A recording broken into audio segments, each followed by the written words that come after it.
ఒకే ఒక్క మాట అన్నాను బాబు, ఏ తల్లి అందు భూమి మీద జీసస్ నువ్వు ఇచ్చావు తీసుకున్నావు, థ్యాంక్ యూ జీసస్ అన్నాను. ఎందుకన్నాను థ్యాంక్ యూ జీసస్ అని? ఈ బాధలకి లోకంలో పడలేడని. విశాఖపట్నం జిల్లాలోని నర్సీపట్నం ఏరియా ఆసుపత్రిలో డాక్టర్లకు ఒక్క మాస్క్ ఇచ్చి 15 రోజులు వాడమంటున్నారంటూ సంచలన వ్యాఖ్యలు చేసిన వైద్యుడు సుధాకర్ రావుపై సస్పెన్షన్ వేటు పడింది. విశాఖ పోర్టు ఆసుపత్రి వద్ద డాక్టర్ సుధాకర్ నిరసన వ్యక్తం చేశారు. ట్రాఫిక్ పోలీసులు ఆయన్ని తాళ్లు కట్టి పోలీస్ స్టేషన్ కు తరలించారు.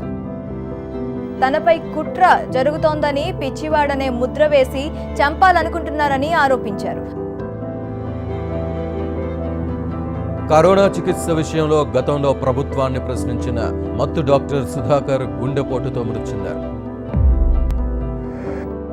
3 పిల్లలు నాకు. పెద్దవాడు డాక్టర్ సుధాకర్, అందరికన్నా పెద్దోడు వీడు చిన్నప్పటి నుంచి కూడా చాలా సాఫ్ట్, ఇంకెంత సాఫ్ట్ కాదు.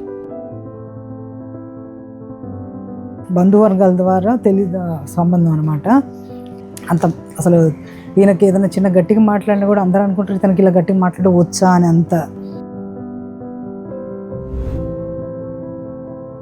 ఎప్పుడు ఏ లోటు లేకుండా మమ్మల్ని చూసుకున్నారు. అన్ని విషయాల్లో, చదువు విషయంలో, బట్టలు బళ్ళు అన్నీ మంచిగా బాగా చూసుకున్నారండి. గుర్తు తెచ్చుకోకూడదు, ఎందుకంటే కేరింగ్ లవింగ్ హస్బెండ్ పోతే మరి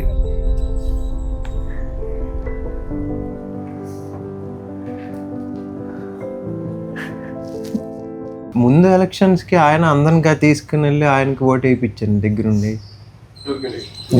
వైఎస్ఆర్సీపీ పార్టీ ఆయనకి ఓటు వేయించి మొత్తం 13 ఓట్లు వేశారు లాస్ట్ టైం ఎలక్షన్స్కి జగన్ గారు వైఎస్ఆర్సీపీ పార్టీ.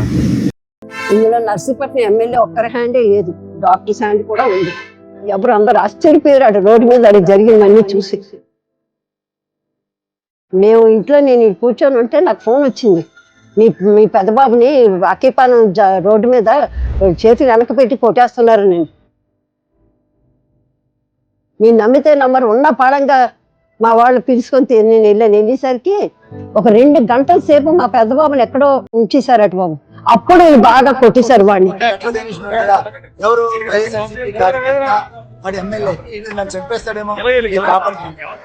ఆ 2-3 అవర్స్ తర్వాత ఫోర్టం పోలీస్ స్టేషన్ కి తీసుకొచ్చారు. హాస్పిటల్లో పెట్టారు 21 రోజునైనా వాడిని, మెంటల్ హాస్పిటల్ అని. మకం మేము చూసి 21 రోజు చూడలేదు తెలుసా.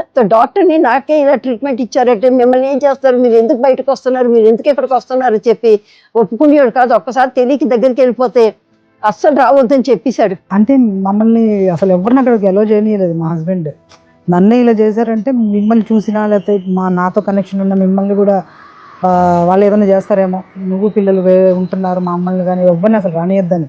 అది డాక్టరే కదా బాబు, వాడికి ఏవేవో మందులు ఇచ్చేస్తుంటే పేదాలన్నీ కూడా పూసిపోయి తిండి కూడా తినలేకపోయాడట.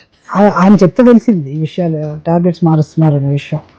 ఒక చిన్న డొక్కు ఫ్యాన్ కింద పాపం ఈ బట్టలు లేకుండా అసలు బనీని కూడా ఇప్పుకొని ఎప్పుడు ఇంట్లో మేము ఎవరూ చూడలేదు.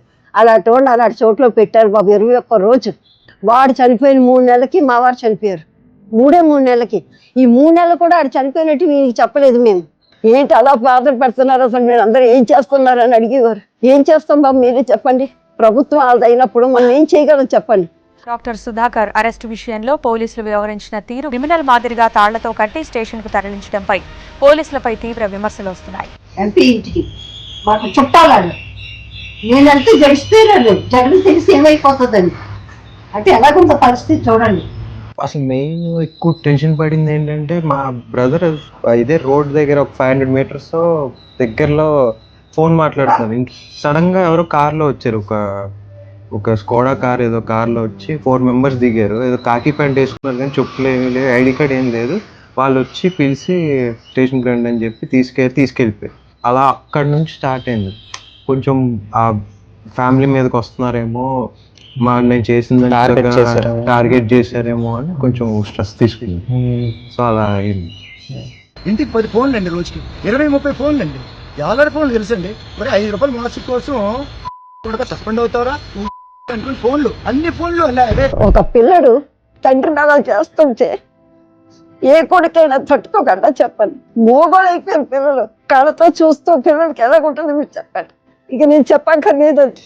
చాలా బాధ అనిపించిందండి. ఇంకేం చేస్తాం, ఫాదర్ అంత రెస్పెక్టెడ్గా ఉండే ఫాదర్ అలా రోడ్ల మీద ఈ కొట్టడాలు తిట్టడాలు, ప్రెస్ వాళ్ళతో కూడా మాట్లాడే ఎక్స్పీరియన్స్ మాకు లేదండి, అసలు ఐడియా లేదు. చాలా బాధపడ్డాం, ఇబ్బంది పడ్డాం అలాగ అవ్వడం వల్ల.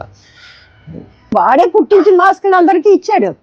అక్కడ స్టాఫ్ అందరికీ మాస్కులు వాడు కుట్టించి పట్టుకెళ్ళి ఇచ్చాడు.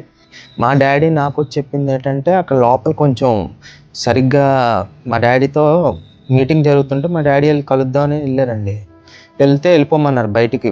మా డాడీ చెప్పిన దాని ప్రకారం ఏంటంటే, ఫిల్టర్ పట్టుకొని బయటికి తోసేయడం వల్ల మా డాడీ కోపం వచ్చి ఇలాగా ఫైర్ అయ్యారు. ఇలా మాస్కులు లేవు ఇది అని చెప్పి. సార్ మాకు ఇక్కడ మాస్కులు లేమంటే మా టీచర్స్ ఫోన్ చేస్తా, టీచర్స్ ఫోన్ స్విచ్ ఆఫ్ అండి. ఇవాళ ఒక మాస్క్ పట్టుకొచ్చాడు, N95 మాస్క్ పెట్టుకొచ్చి 15 days వాడాలట. 15 days. ఇందులో నర్సీపట్నం ఎమ్మెల్యే ఒక్కరి హ్యాండే లేదు. మొత్తానికి ఆఖరికి వాడిని ఏ స్థితికి తీసుకెళ్లారో మీకు అందరికీ తెలుసు. వాడిని ఆ స్థితికి తీసుకెళ్లారు. ఈ గణేష్ అన్నాయని మాత్రం ముందే అన్నాడట, ఆడు పిచ్చి కుక్కలకు రోడ్డు మీద పెడతానన్నాడట. ఆడు ఎలాగన్నాడు అలాగే చేశాడు బాబు. నర్సీపట్నానికి సంబంధించి అక్కడ ఎమ్మెల్యే పెట్ల ఉమాశంకర్ గణేష్ అయితే మాత్రం నిన్న సిబిఐ అధికారులు దాదాపుగా 3 గంటల సేపు విచారించిన పరిస్థితి అయితే మాత్రం స్పష్టంగా అనిపిస్తోంది. ఎవరు ఎమ్మెల్యే చెప్పేస్తాడేమో. రాజమండ్రికి తీసుకెళ్తామన్నారు. అప్పుడు నేను కమిషనర్గా నేను కలిశాను. అందుచేత వాళ్ళతో మేము కూడా వెళ్తాం, 7గురికి మాకు పర్మిషన్ ఇవ్వమని అడిగాను. మేము ఎప్పుడైతే పర్మిషన్ తీసుకున్నామో బాబుని రాజమండ్రికి తీసుకెళ్ళలేదు. అసలు రాజమండ్రి ఏం పని బాబుకి? అంటే దారిలో ఎన్కౌంటర్ చేద్దాం ప్లాన్ ఉండుంటుంది. ఎప్పుడైతే మేము కూడా వెళ్తామని చెప్పి ఆయన దగ్గర మేము పర్మిషన్ తీసుకున్నామో ఇంకా ఆ ప్లాన్ మానేసుకున్నారు. కరోనా చికిత్స విషయంలో గతంలో ప్రభుత్వాన్ని ప్రశ్నించిన మత్తు డాక్టర్ సుధాకర్ గుండెపోటుతో మృతి చెందారు. ఒక డాక్టర్ దేవుడు అనేది ఎవరిని అంటామండి? డాక్టర్ని అంటారు. అటువంటి డాక్టర్లే ఒక నక్సలైట్ పెట్టినట్టు చేశారు. ఎన్ని రకాలుగా దగ్గర చెప్పుకోలేవు, అన్ని రకాలుగా బాధ పెట్టి చివరి ఆఖరికి మనిషి లేకుండా చేసేసారు.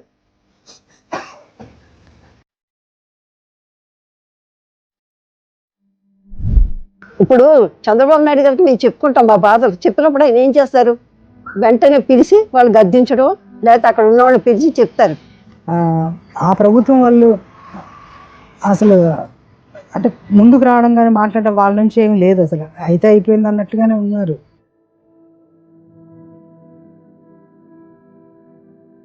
టూ ఇయర్స్ పట్టింది కంపాషనేట్ అపాయింట్మెంట్ రావడానికి. పెన్షన్ రావడానికి 3 years పట్టింది. కరెక్ట్గా ఇంకా ఎలక్షన్స్ ఒక 6 months ముందు ఫెబ్లో వచ్చింది, జూలైలో ఎలక్షన్స్ అయితే. సో అది కూడా చాలా కొంచెం ఇబ్బంది అయ్యింది. సో అది అక్కడే 1-2 years అక్కడే అయిపోయింది. 3 years తర్వాత అప్పుడు పెన్షన్ రిలీజ్ అయింది. సో పిఎఫ్ కూడా అలాగా అది కూడా టైం బట్టి రిలీజ్ అయ్యింది. అసలు ఒక్క మాట ఆడను పిచ్చుకోకలా తయారు చేశారంటే ఆ పాపం కొట్టదా బాబు? కానీ భగవంతుడు అన్నవాడు ఉన్నాడు కదా బాబు. ఈ రోజు నా కొడుకు చేసిన దానికి మొత్తం పుచ్చుకుపోయింది. 2019లో నెత్తిన పెట్టుకున్న ఓటర్లే 5 ఏళ్లు తిరిగేసరికి నేలకేసి కొట్టారు. నిజంగా చెప్పాలంటేనమ్మా, ఈ రోజు అనిత గారికి ఆ పదవి వచ్చిందంటే నా ఒక ప్రేమే నిజంగా అమ్మాయి మీద. ఆవిడ వచ్చి కొంచెం వెన్నంటున్నట్టు నన్ను పంపించారు, పెద్ద ఆయన పంపించారు, అమ్మా మీకు క్షేమ సమాచారం తెలుసుకోమని అన్నట్లుగా ఎప్పటికప్పుడు ఆవిడ ఈయన హాస్పిటల్లో ఉన్నప్పుడు ఆమె అన్ని విషయాలు తెలుసుకుంటూ మా పక్కనే ఉండంత చేశారు. అదొక సపోర్ట్ చెప్పాలంటే. గత దీని గురించి అంత వాళ్ళ నుంచి ఏమీ చాలా సపోర్ట్ అట్లాంటిది ఏమి. చంద్రబాబు నాయుడు గారు పంపించడం ఆ రోజు నుంచి ఈ రోజు దాకా అన్న మాటలు నెరవేరుస్తూనే వచ్చారు.